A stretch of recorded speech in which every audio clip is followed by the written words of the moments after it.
Hey guys, here's the gear for today. We're switching up everything except for the brush. We're going to keep on using we're calling it the MOAR BOAR, with MOAR being spelled like boar, M-O-A-R. MOAR BOAR brush because more brush, more bore, more water. More water is often advice online when people's lather just is kind of sucky, and somebody crossed that over to more bore as well. And this is more bore because it's a 31 millimeter knot. Most other bore brushes are a lot less than that. And so it's a big brush. It's been soaking now for about 20 minutes before the shave. I have treated it one time with the hair dryer, and man, I could really tell the splits and the tips, the softness there was, I haven't used it since then, since the hair dryer treatment, but visually I could tell it was quite different. We're going to be using some other cool gear. This is a UFO Colibri handle, and it is underneath the head of a hybrid tech, a vintage Gillette razor. This is a rare one. And the hybrid tech, it's not in the tech family. It's in the new family, all caps new, like the Bostonian, the new improved, that kind of family, the short comb, the long comb. Matter of fact, see all those I just mentioned, they're all open comb razors, and they're in the new family. And this is different and rare because he's the only new that is not open comb. You can also see that he's new in the new family because the new have this rail, the slot going through. You can see it on the end there, the little opening for the slot. The new just look like that, except they're just all open comb. The blade we're going to be using is a Perma-Sharp with just a few shaves on it. I did want to switch away from that Persona Comfort Coated, because when I wasn't using this brush, it was terrific in several different razors, a great blade. But I think this particular boar brush, with it being as young as it is just kind of stirring up a little bit of brush burn. And maybe that particular blade just wasn't compatible with that. So I'm going to be searching for a blade that is a little kinder to my skin, kind of at the microscopic level. So this is what the Perma-Sharp looks like. I believe the Perma-Sharp and the Perma-Sharp Super are both the same blade. When I was looking for, and this is a pretty inexpensive blade too. You know where I found these? Walmart.com. How about that? It was kind of hard to find them. It's really funny. Certain blades are available in certain places, and there are now, some of them can be found everywhere, but then sometimes you look and there'll be a better deal other places, and sometimes the best deal for a certain blade is on this website, and then this other blade, the best deal is on, and it just flits around and changes. And so if you're a hunter like me, where you want to find a good deal and not just kind of overpay, then it pays to look around. Holy Cow is the company name here. Holy Cow. It's spelled Holy Cow, but it's pronounced Holy Cow. And this is the Siero base. It's a very good soap base. It's tallow, as you can see, and Fougère Mania is the scent. I like Holy Cow. I don't buy a lot of it. All that I've gotten is some that I've just either a few that I've purchased specifically because the scent just sounded so amazing that I wanted to try it. The rest of them, like this one, I got from a lot purchase where I bought 20 soaps at once at a nice bargain price, and then if I didn't like them, I was going to sell them, that kind of thing. Fougère Mania. Definitely getting some of that Fougère kind of florally green kind of scent coming out, more green than florally. Mossy green, florally. Those are kind of all vibes that are kind of coming out. This is, I do like some Fougères. That is a genre of a scent type. That's a type of scent genre that is, I think there are 3 different pieces to that are important to make it in that category of being a Fougère. But other than that, you can have some variation. You know, it's not a fixed, absolutely fixed kind of scenario, but in general, it's fixed in terms of the core elements, at least. Be using the 3D printed shaved bowl here as usual. Lately, after the 2 uses, the last one I did kind of a normal load of lather, although wait, it was 1 minute of loading, and it gave me, and that was an amaretto soap from Moon Soaps, and that gave me 6 passes of lather. Often 30 seconds will give me 6 passes of lather. And so the brush is still eating a little bit of lather, but it's quite reasonable at this point. And so if I do overload by some to account for that, it's not going to be a drastic situation. Some boars are like this, and they start to adjust pretty quickly to a normal load pattern. Some of them you just have to overload for a while just to try to keep up with it. And as long as you know it ahead of time, then you can set your expectations right. Okay, let me get my face wet. I'll probably load for a whole minute, and you know why? Because Holy Cow is one of the few soaps, like Chiseled Face Silk Tallow, where you really need to load for a long time. It often takes twice as much soap as I usually use from places like, from vendors like Sterling, Barrister and Mann, Declaration Grooming, you know, those kind of Mammoth, Noble Otter. It uses twice as much soap as those guys. So I think a 1 minute load is going to probably be appropriate here. We'll shake out a lot of the excess water.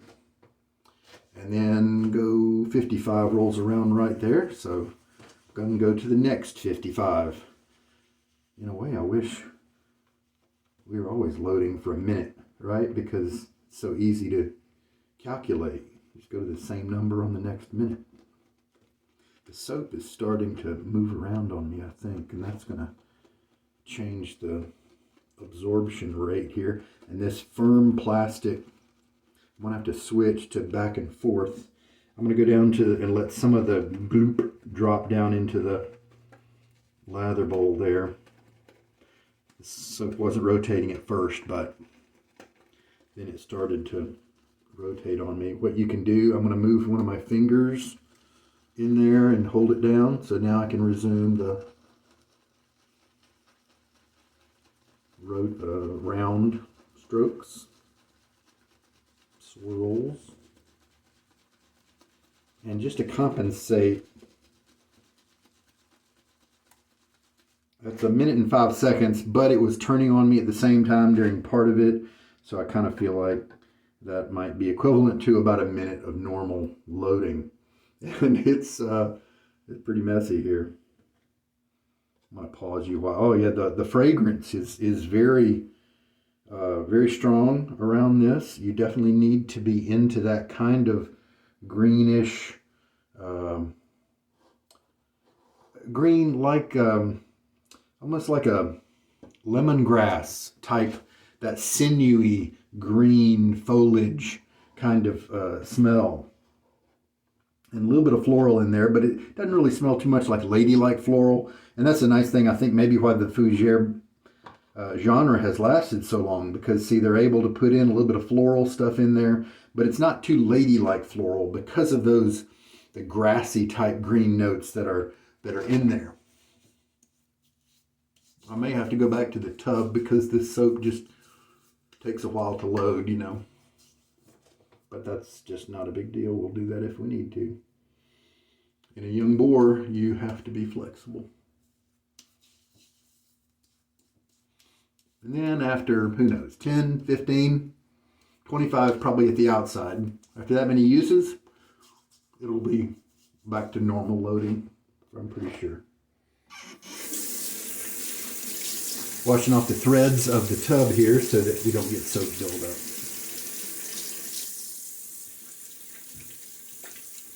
A little bit more water on my face.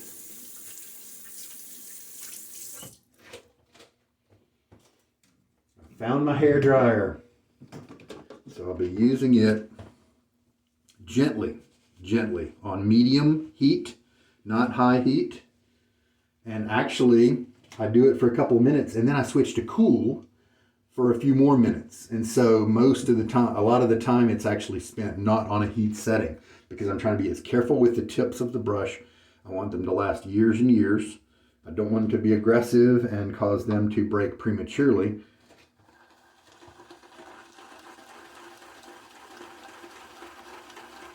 Feel that backbone there as it resists me pressing down. Already people are reporting in as we all kind of got our brushes about the same time, and people are just commenting about how it's not taking very many uses before they're really enjoying this brush. Added about, I don't know, 15 milliliters of water during the break there. Forgot to fill my jigger up before I started recording, so took care of that. And you can see all that water turning into bubbliness. Is that bad? Is that bad? Is my lather too wet now? We have no idea, right? Because we just started. Need to work it for a little bit to see. You might still have plenty of concentrate in your brush that needs to be integrated into the soap. In a way, and I've done this before, if I know that, let's say 17 to 20 milliliters of water is what a lather needs for me to have it be where I want, to have the wetness that I want, the slickness that I want. And so sometimes I will just put that much water in at the start. Some soaps don't like that, but most are okay with that. Some soaps you have to be a little slow or methodical in how you add the water, but most are fine. And so I'll put that water knowing that, I'll put that much amount in at the very beginning, knowing that I can always, and presto, we've got a nice looking lather here. Knowing that if I need to add more soap, if I mix around for a while and it stays too wet and too milky, I know that I can just go back to the puck, load a little bit more soap, integrate that in. So often people come at it from the starting at the soap perspective and adding water as needed. But you can also come at it from the other side if you feel like it. If you generally have an idea about how much water you use, then put that much water in. And then you can adjust your soap as well after the fact. Look how rigid, how it's keeping its shape and texture pretty well. And so I think it can take a little bit more water. I think the reason it needs more product is because they put a lot of, this is just a guess, butters and oils and things like that in it for skin nourishing reasons. And I think that causes it not to be as good of a, as conservative, as economical of a lathering soap because of that. So we're going to put in a little bit more water now. Total right now, it looks like 21 milliliters. Let's add a little bit more. 23 milliliters of water added.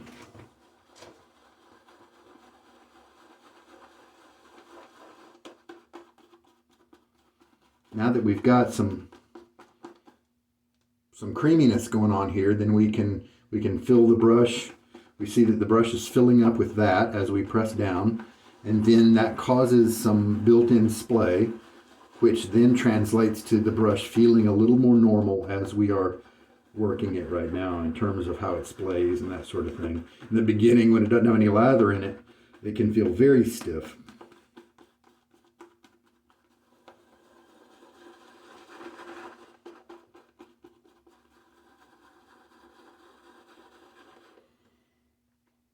And let's roll with that. This is not a ton of lather, so I may have to go back to the tub, but we'll just go on ahead.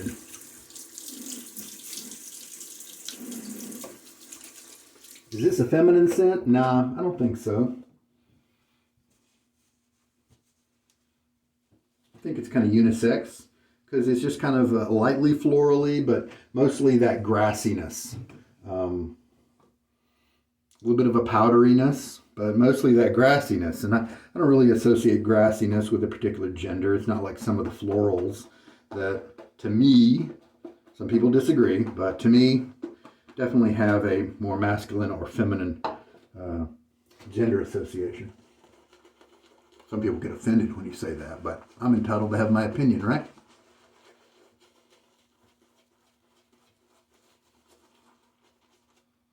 I am entitled to my worldview, and so are people who disagree with me.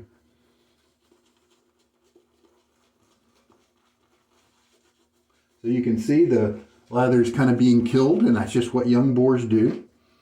And that's why we have a bowl full of lather that I can go and get more.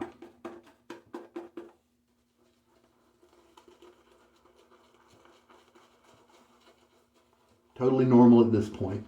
And you know what hasn't happened, guys? I haven't had a lot of bristle loss. Maybe one. I think I remember seeing one bristle come out, and that's because I saw it in the lather bowl, but I could actually be wrong. Normally, oh man, I almost caught that little flying sud with my bowl. Normally, a new brush will shed. I wouldn't be worried if I lost 20 bristles per shave for the first couple of uses. That wouldn't matter. With a premium brush, often you're paying for someone to comb it really well to get those out. But if you're buying a brush knot that somebody hasn't done that with, maybe because you saved money and it's not a premium one, then you can expect not to have so many loose bristles. And in the beginning, most of the time, what has happened is they are loose and they come out because they didn't make it into the glue. In the very base of the knot is this glue, big old clump of glue. They didn't make it in there. And so without somebody to comb it out, it stays in there for somebody else to either comb it out or have it fall out during use. Especially if it's an inexpensive knot, then you can lose a lot of hairs. I've seen USS SpongeBob did this cool thing where he actually collected the hairs from, he had good experiences, I think, with Zenith and Semogue brushes where they didn't lose very many hairs. It was a very normal amount, like 50 or 100, and then they quit shedding. And but then there was this DS Cosmetics brush that was just, okay, they weren't it wasn't a shedding issue. He went through and actually clipped or plucked the ones that were reversed, where the thick end was what was going to be touching your face, and the little thin, tender part that should touch your face is in the knot. They were reversed. That's what I'm talking about. He collected those kind of hairs, and he had a lot more with the DS Cosmetics boar knot. The Umo was really good, as well as the two I mentioned, the Zenith and the Semogue. And they had a normal amount of bristles that were kind of reversed. You don't even have to pluck them out or clip them out if you don't want to, but it can make your shave more comfortable. So yeah, that was a reversed hair thing and not a shedding thing. I kind of started talking about shedding and then I switched gears, right? Okay, so this is a very nice slick lather. You can see that it's dissipated a lot on my skin. That's because I hydrated it. With Holy Cow, I probably hydrated a little bit too much for this particular soap base. But again, we can just go back in. The scent here is quite strong. I kind of enjoy it. I kind of don't. So I'll probably sell this soap because there's just too many good ones. Too many great ones, honestly, to even keep some good ones. But Holy Cow definitely has other scents that I really enjoy. And this is a good one, but just not one that I would enjoy using. Grassiness and all that. And if you like fougères, you kind of know who you are because you've probably tried them and found them to be good. All right, so the brush has done its job.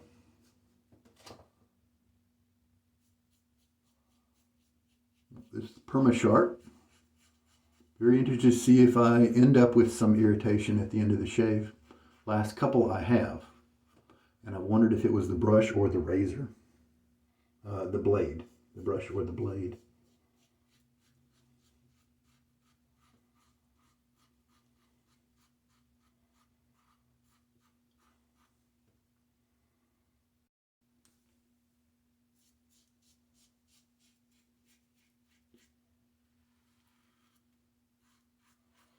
You can hear a little audio from this. It doesn't have quite as good clamping as some of the different new variants. The short comb, for instance, is the type of Gillette new that really has amazing clamping right close to the blade edge, right up to the edge.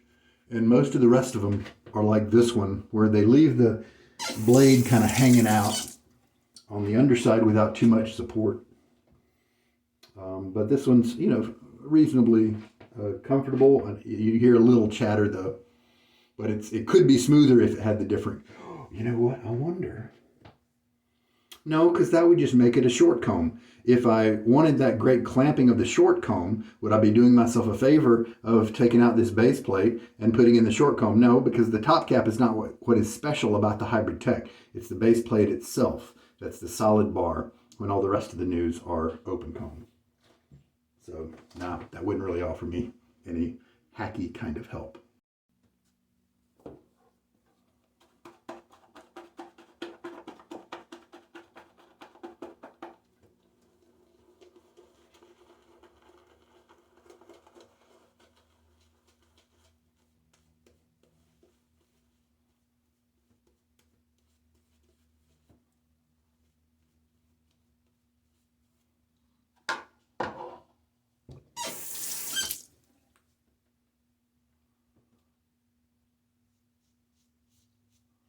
Very efficient first pass. Don't feel like I'm cutting too much stubble now.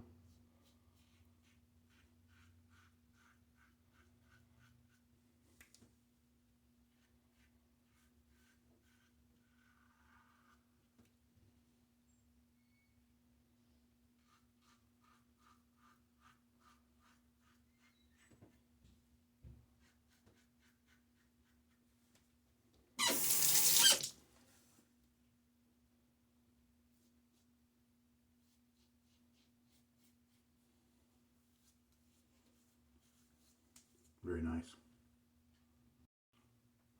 I can tell that the brush is relaxing now. Here we are on the fourth use.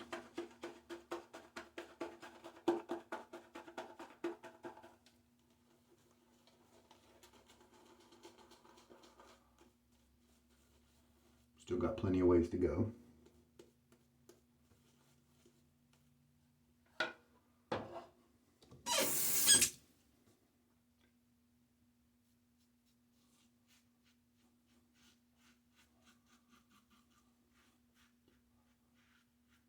It's really an optional cleanup pass.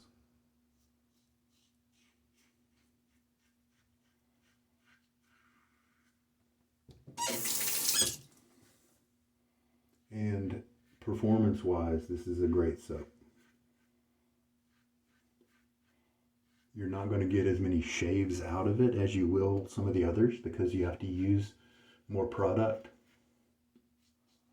Even if you're not using a young boar brush.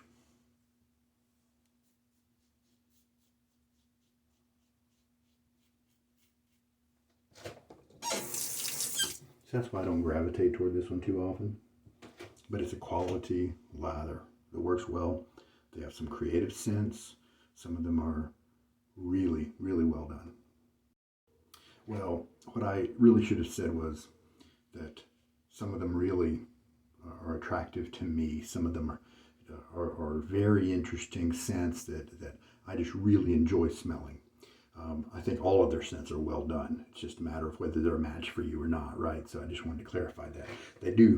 They are a very good mixer of scents, creative-wise, and just very nice, very nice. And no matter where you are on the spectrum, you're probably going to be able to find something that Holy Cow has that you'll like. 3 shaves, 3 passes now, and I definitely enjoyed the cooling soothing rinse of the cool water. Yesterday, though, I craved it. I need it kind of almost for medicinal purposes. Today, it was just enjoying that. And so this blade and razor were kinder to my face than the other setup was in previous days. And so I'm glad about that. So now I don't have to worry about the brush too much. So for right now, it's stiff enough to where if I use the wrong razor and blade combo, then it could give me some irritation at the end of the shave. Now, cool water and balm still fixed me up, even in the worst case in the past there. With in just a few minutes, everything was fine. And so it's really not that bad. But now I know by choosing different razors and blades, I can now make it to where this brush doesn't really give me any issues at all. Add about 20 more uses to this and it won't be a problem, and I can use it with any combo I need to. We did end up using most of the lather. 1 or 2 passes left in the bowl. Consistency wise, I'd say it was pretty much right around perfect. Toward the end, it was a little bit on the wet side in the beginning and maybe a little bit drier than I might like, so I think it averaged out to kind of perfection there. All right, very good. I have rinsed out the brush really well. Towel stropped it back there, just kind of up and down, turning it, that sort of thing. And this is what everything looks like. I'm going to do a brush treatment here in just a few minutes. First of all, let's put on some after shave stuff. So the Fougère Mania, I think there are a lot of people out there who would definitely like this. It's not quite in my wheelhouse. I think if I was stuck using it somewhere, because maybe this is, my luggage got lost and I found a tub of this in a fancy boutique and that's all they had, I would enjoy using it, during my vacation or however long I was stranded or just whatever. Especially if I had if I could also find some kind of woodsy,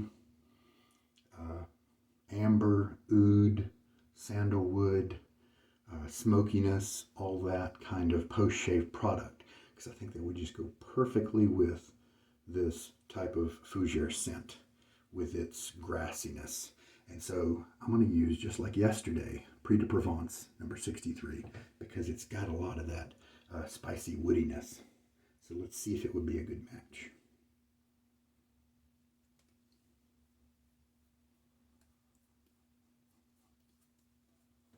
Oh, look at that.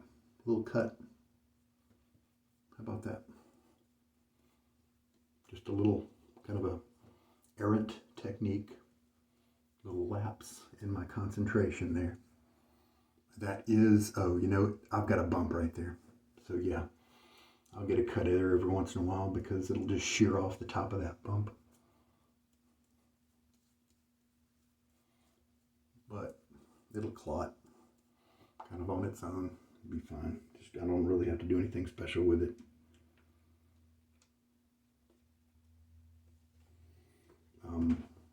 If it's a small cut, I don't discuss this a lot because I rarely get cuts, but if you're new to wet shaving, you probably will. That's normal. You can use alum on small cuts. You can, let's pretend this was a block of alum. This is a sterling sample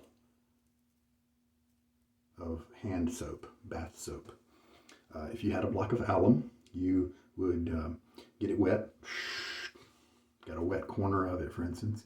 You got a little bleeder and just kind of rub it on there. It'll sting a little tiny bit, but not very much. And then quit. Give it another rinse just in case you've got any residue on the block. And then put it in a dry place. Usually it'll have a case, a plastic case. Don't leave it in the shower unprotected because it's a salt, not table salt, but it's a salt. And if it's in a moist situation, it'll just kind of die, right? I've heard that Osma alum is just top notch. It's different than a lot of the rest of them, OSMA, but I've never tried that out for myself because I don't use alum as a general part of my technique. But people that I trust value it. And so I'm just passing that along in case you do like alum and you may want to try it.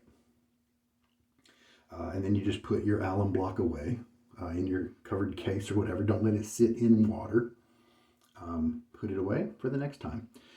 You can also, if you have a bleeder, the alum won't stop all cuts.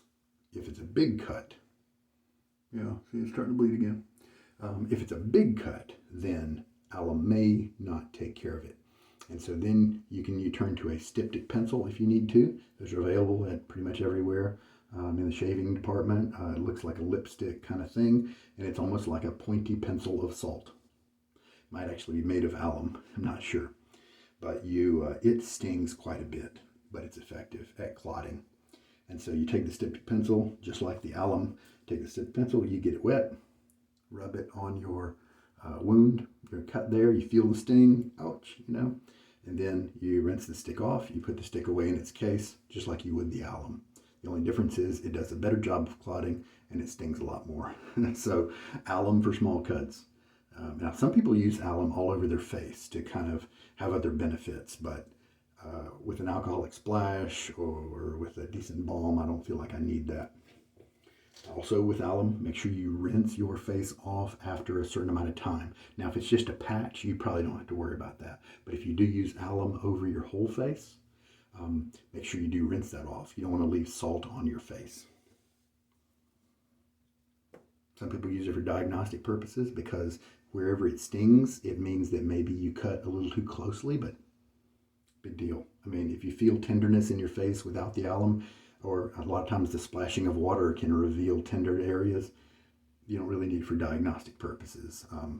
A lot of videos out there online show it being used for that purpose, but most of the time when you get to using your products, you don't need it anymore. And so I say, save yourself some money if you feel like it and don't worry about it.